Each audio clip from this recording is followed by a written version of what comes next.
Yes, ready, start.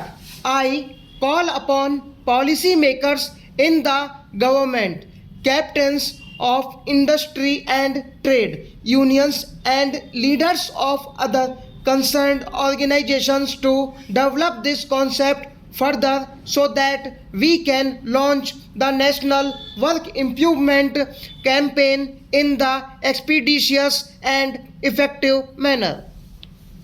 The cornerstone of the National Work Improvement Campaign will have to be an emphasis on teamwork.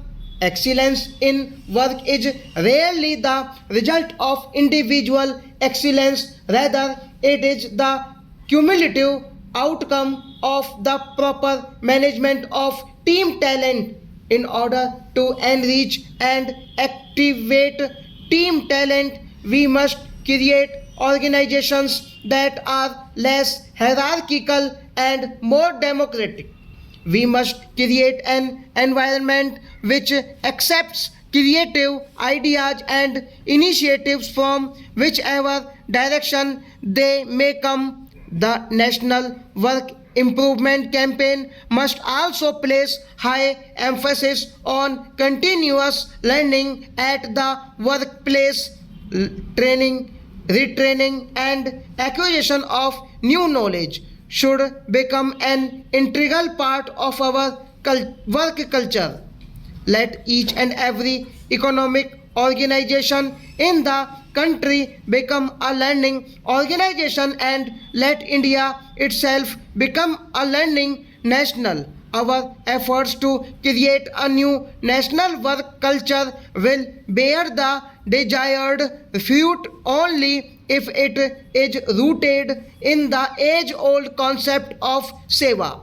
Work becomes more than a job. Indeed, work becomes workshop only when it is done with the attitude of Samaj Seva and Rashtriya Seva.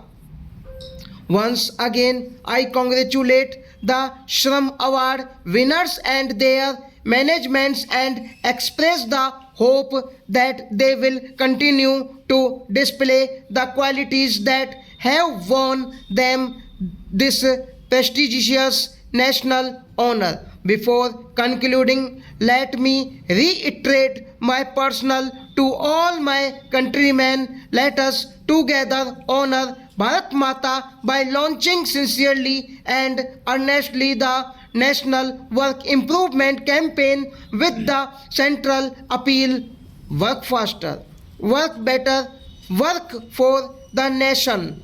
I greet you all and every brother and sister around the world on the 50th anniversary of the Universal Declaration of Human Rights. This day, 50 years ago, the member states of the United Nations adopted what President Roosevelt so movingly described as the International Mega Carta of all men everywhere. The immediate backdrop of the declaration was the horrifying spectacles of man's brutality against man as witnessed during the Second World War.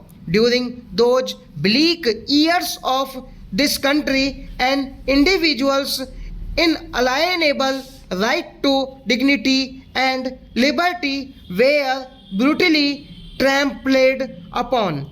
The Universal Declaration of Human Rights was supposed to be a safeguard against the repetition of the brutalities of World War II and to establish the overriding supremacy of human rights. This noble purpose was underscored by the Vienna Declaration that asserted all human rights are universal, indivisible, interrelated, and interdependent.